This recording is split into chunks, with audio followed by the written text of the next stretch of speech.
Sa kasagsagan ng kaguluhan sa malakihang protesta sa Mendiola, isang tinig ng pagkakaisa ang umalingaw-ngaw mula kay Patrolman King Francis Luno habang ginagampanan ang kanyang tungkulin na magbigay seguridad. Siya ay malubhang nasugatan matapos atakihin ng mga bayolenteng rallyista.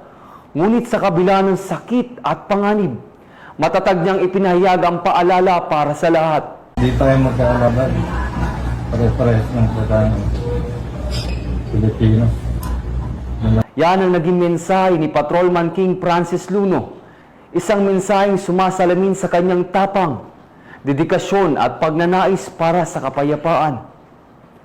Isa si Patrolman King Francis Luno sa mga nakabarikadang pulis sa Mendiola para magbigay ng seguridad at masiguro ang kaligtasan ng bawat lalahok sa nasabing malaking pagtitipon. Sa kaliwat ka ng kaguluhan, ang kanyang tinig ay nagbibigay ng pag-asa at paalala na higit sa lahat ng ating paniniwala, hinaing at nararamdaman, iisa ang ating lahi, ang pagiging Pilipino.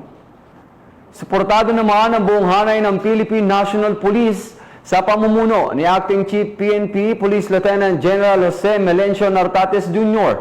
ang kanyang pagpapagaling.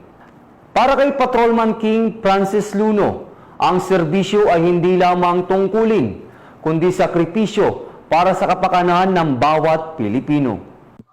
Yung isa pong tumulong sa akin na babae na realista na, "Sir, tumakbo ka na, parang awa mo na."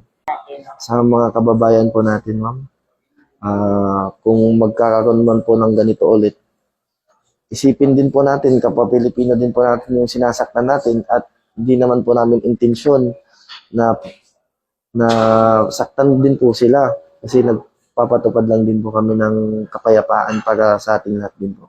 May tear gas, nagbabalibagan po ma'am ng bato. Tapos dumating po sa punto na nakalapit na sila sa amin.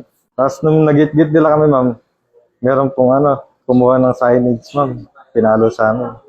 Sa mga nanggulo ma'am, hindi tayo magkakalaban. May tamang proseso para dyan. Hindi dapat daanin sa dahas.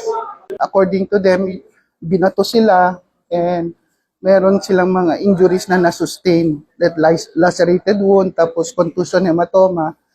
They are treated here in the PNP General Hospital for them to be able to mag-improve, makauwi ng maaga, at malakas sila pagbalik nila sa bahay nila. Ako po si Patrolman Edwin Baris, ang inyong tagapag-ugnay.